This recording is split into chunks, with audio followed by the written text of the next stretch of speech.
Hello students, আমার YouTube channel math এক্সপার্টে সবাইকে স্বাগতম। আজ করব ক্লাস 9-এর ফার্স্ট চ্যাপ্টার সংখ্যা পদ্ধতির এক্সারসাইজ 1.3 কোয়েশ্চেন নম্বর 8 এবং 9 এই দুটি অঙ্ক। কোয়েশ্চেন নম্বর 8, 5/7 এবং 9/11 এর মধ্যবর্তী তিনটি অমূলদ সংখ্যা নির্ণয় করো।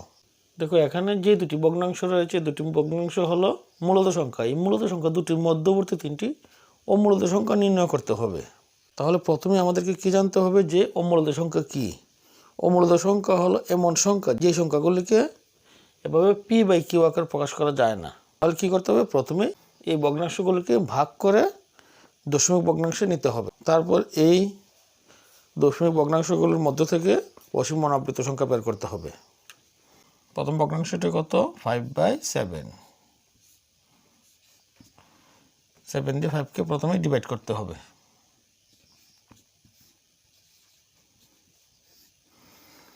যেহেতু 5 ছোট, কী করতে হবে, প্রথমেই একটি পয়েন্ট দিয়ে 0 আনতে হবে। এখন 7 দিয়ে কতবার যায় 50-কে? 7 7 যা 49, মাইনাস করলে কত হয়? 50 থেকে 49 গেলে 1, পয়েন্টের জন্য একটা 0।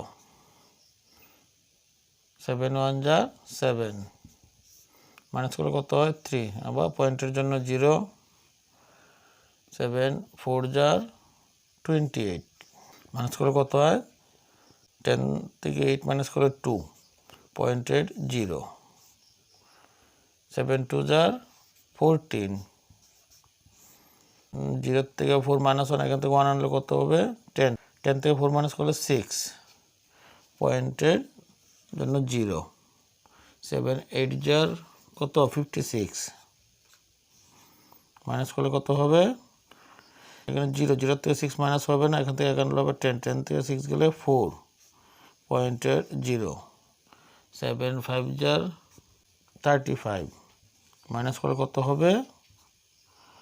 এখানে 0, 0 থেকে 5 মাইনাস হবে না, 1 আনলে 10, 10 থেকে 5 মাইনাস করলে 5। একটা জিনিস লক্ষ্য করো, 7 দিয়ে কাকে ডিভাইড করেছিলাম? 5কে। আবার বাক্সের মধ্যে 5 চলে এসেছে, তার মানে এই ভাগটি চলতেই থাকবে, এটি কখনো মিলবে না, অর্থাৎ এটি আবৃত দশমিক ভগ্নাংশ। একটা জিনিস লক্ষ্য করো, 7 দিয়ে কাকে ভাগ করেছিলাম? 5কে। আবার বাক্সের যেহেতু 5 চলে এসেছে, সুতরাং এই অঙ্কটা কখনো মিলবে না, এটা এভাবেই চলতে থাকবে। অর্থাৎ 7 1 4 2 8 5 এই সংখ্যাগুলো বারবারই আসতে থাকবে। তাই 5/7 এর রেজাল্ট হবে 0.71425।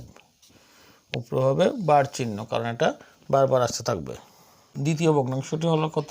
9/11। 11 দিয়ে 9কে ডিভাইড করতে হবে। যেহেতু 9 ছোটো, প্রথমে কী করতে হবে? পয়েন্ট দিয়ে 0 আনতে হবে। 11 8 যার কত? 88, 90 থেকে 88 মাইনাস করলে কত হয়? 2, পয়েন্টের 0।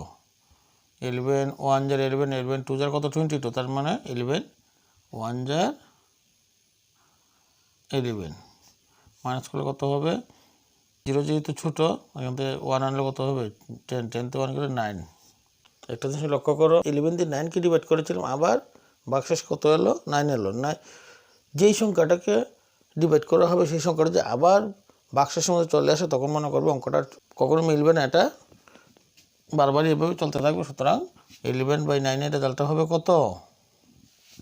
0.81, তার উপরে হবে বার চিহ্ন।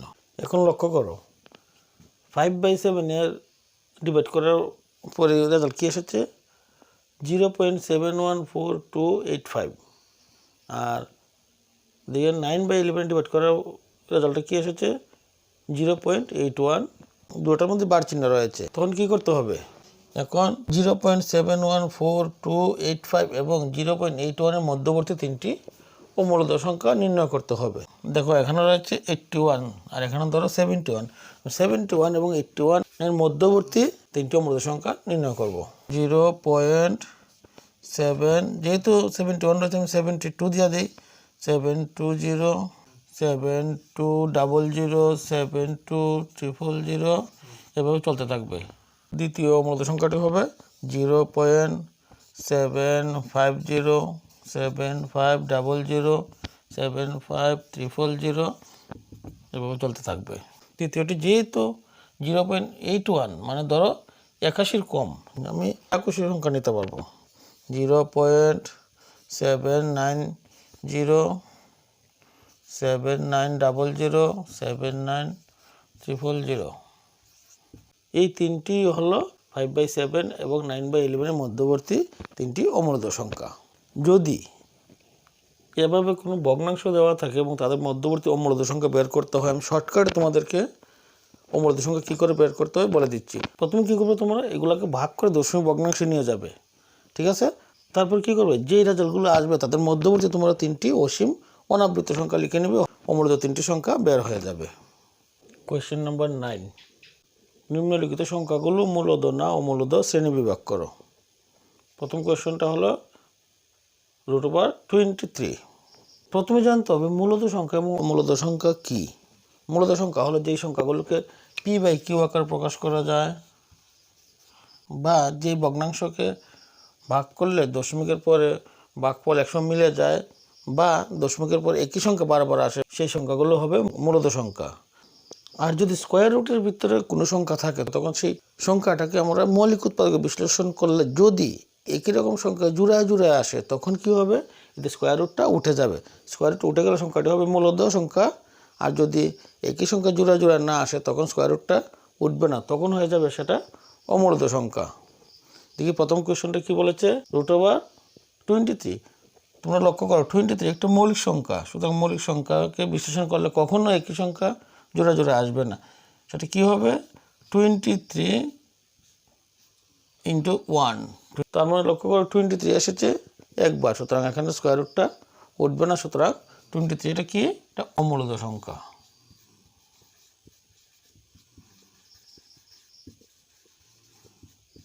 √23 একটি অমূলদ সংখ্যা।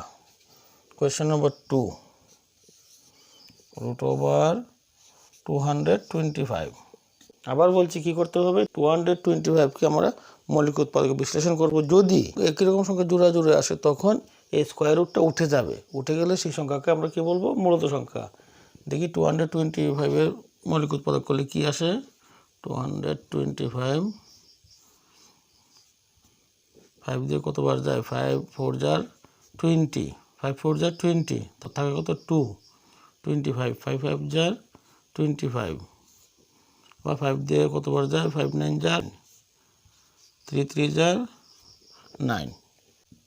তাহলে 225-এর মৌলিক উৎপাদকগুলো কী কী এসেছে, 5 × 5 × 3 × 3। তো আমি আগে বলেছি যে যদি জোড়ায় জোড়ায় আসে কি সংখ্যা তখন স্কোয়ার রুটটা উঠে যাবে। কী হবে, দুটা 5 এসেছে, একটা 5 হবে, এখানে দুটা 3 থেকে একটা 3 হবে, স্কোয়ার রুটটা উঠে যাবে, 5 3 = 15।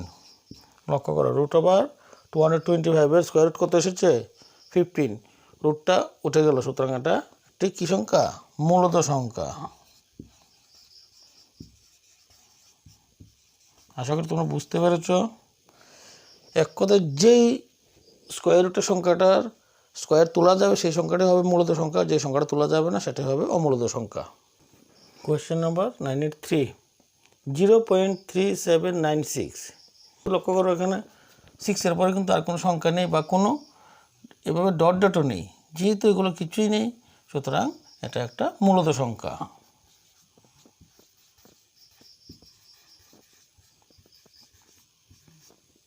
কোয়েশ্চেন নাম্বার 9-4, 7.478478 ...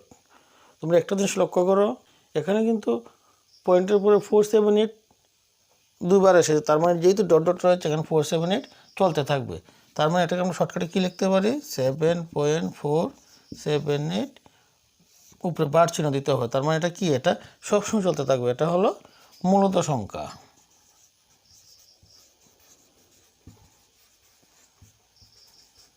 কোয়েশ্চেন নম্বর 9-5, 1.1010010001000 দেখো এভাবে চলতে রইল। তার মানে কি, এখানে পয়েন্টের পরে কোনো সংখ্যা একই রকম আসেনি, বা যেহেতু ডট ডট রয়েছে সুতরাং এটা মিলেও নি, অর্থাৎ এই সংখ্যাটা কী হবে, নাম মিলেছে না, একই সংখ্যা বারবার এসেছে, অর্থাৎ এটা হবে অমূলত সংখ্যা।